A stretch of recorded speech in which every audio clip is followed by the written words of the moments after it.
بسم اللہ الرحمن الرحیم نحمدہ ونصلی علی رسولہ الکریم۔ یہ قرب قیامت کے اندر وہ وقت ہوگا جب دجال مدینے سے بھاگ کر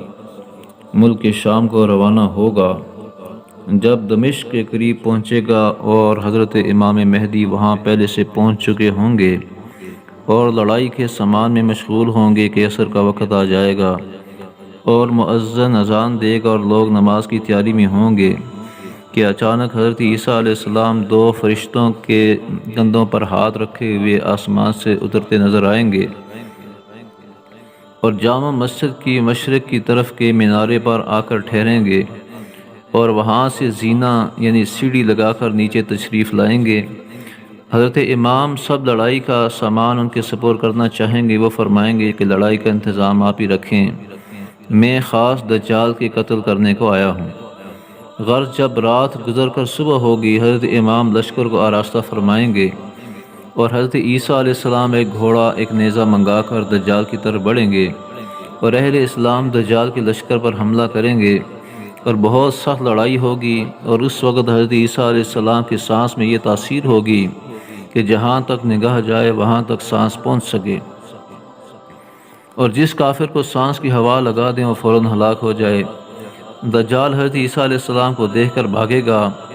آپ اس کا پیچھا کریں گے یہاں تک کہ باب لد میں ایک مقام ہے، وہاں پہنچ کر نیزے سے اس کا کام تمام کریں گے اور مسلمان دجال کے لشکر کو قتل کرنا شروع کریں گے۔ پھر حضرت عیسیٰ علیہ السلام شہروں شہروں تشریف لے جا کر جتنے لوگوں کو دجال نے ستایا تھا سب کی تسلی کریں گے اور خدا تعالیٰ کے فضل سے اس وقت کوئی کافر نہ رہے گا۔ پھر حضرت امام کا انتقال ہو جائے گا اور سب بندوبست حضرت عیسیٰ علیہ السلام کے ہاتھ میں آ جائے گا۔ پھر یاجوج ماجوج نکلیں گے، ان کے رہنے کی جگہ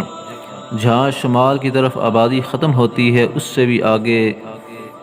دور ہے، اور ادھر سمندر کا زیادہ سردی کی وجہ سے سمندر جمع ہوا ہے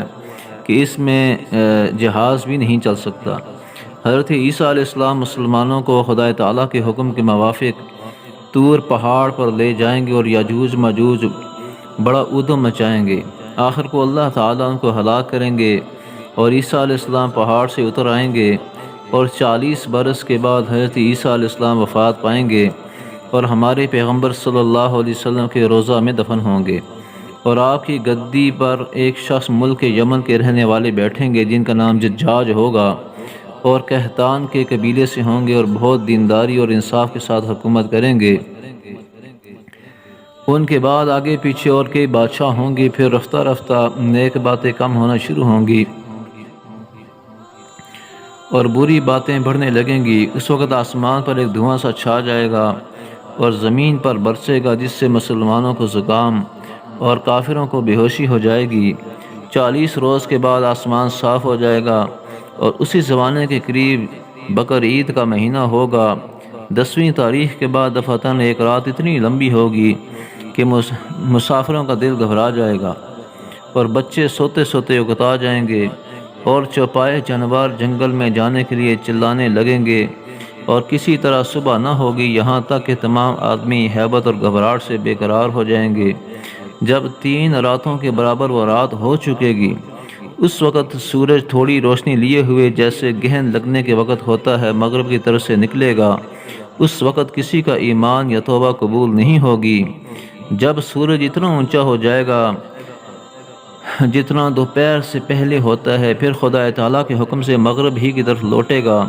اور دستور کے موافق غروب ہوگا، پھر ہمیشہ اپنے قدیم قاعدے کے موافق روشن اور رونقدار نکلتا رہے گا۔ اس کے تھوڑے ہی دن کے بعد صفا پہاڑ جو مکہ میں ہے زلزلہ آ کر پھٹ جائے گا اور اس جگہ سے ایک جانور بہت عجیب شکل و صورت کا نکل کر لوگوں سے باتیں کرے گا اور بڑی تیزی سے ساری زمین میں پھر جائے گا اور ایمان والوں کی پیشانی پر حضرت موسیٰ علیہ السلام کی عصا سے نورانی لکیر کھینچ دے گا جس سے سارا چہرہ اس کا روشن ہو جائے گا، اور بے ایمانوں کی ناک یا گردن پر حضرت سلیمان علیہ السلام کی انگوٹھی سے سیاہ مہر کر دے گا جس سے اس کا سارا چہرہ میلا ہو جائے گا اور یہ کام کر کے وہ غائب ہو جائے گا۔ اس کے بعد جنوب کی طرف سے ایک ہوا نہایت فرحت دینے والی چلے گی، اس سے سب ایمان والے ایمان والوں کی بغل میں کچھ نکل آئے گا جس سے وہ سب مر جائیں گے۔ جب سب مسلمان مر جائیں گے اس وقت کافر حبشیوں کا ساری دنیا میں عمل دخل ہو جائے گا، اور وہ لوگ خانہ کعبہ کو شہید کریں گے، اور حج بند ہو جائے گا، اور قرآن شریف دلوں سے اور کاغذوں سے اٹھ جائے گا، اور خدا کا خوف اور خلقت کی شرم سب اٹھ جائے گی، اور کوئی اللہ اللہ کہنے والا نہ رہے گا۔ اس وقت ملک شام میں بہت ارزانی ہوگی، یعنی ہر چیز سستی ہوگی۔ لوگ اونٹوں پر اور سواریوں پر پیدل ادھر جھک پڑیں گے، اور جو رہ جائیں گے ایک آگ پیدا ہوگی، وہ سب کو ہانکتی ہوئی شام میں پہنچا دے گی۔ اور حکمت اس میں یہ ہے کہ قیامت کے روز سب مخلوق اسی ملک میں جمع ہوگی، پھر وہ آگ غائب ہو جائے گی، اور اس وقت دنیا کو بڑی ترقی ہوگی۔ 3-4 سال اسی حال سے گزریں گے کہ دفعتاً جمعے کے دن محرم کی 10ویں تاریخ صبح کے وقت سب لوگ اپنے اپنے کام میں لگے ہوں گے کہ سور پھونک دیا جائے گا۔ اول ہلکی ہلکی آواز ہوگی، پھر اس قدر بڑھے گی کہ اس کی ہیبت سے سب مر جائیں گے، زمین اور آسمان سب پھٹ جائیں گے، اور دنیا فنا ہو جائے گی۔ اور جب آفتاب مغرب سے نکلا تھا اس وقت سے سور کے پھونکنے تک 120 برس کا زمانہ ہوگا۔ اب یہاں سے قیامت کا دن شروع ہو گیا۔ اللہ پاک ہم سب کو قیامت کے دن کے ہول سے اللہ پاک ہم سب کو بچائے، اور ہم سب کا خاتمہ اللہ پاک ایمان پر فرمائے۔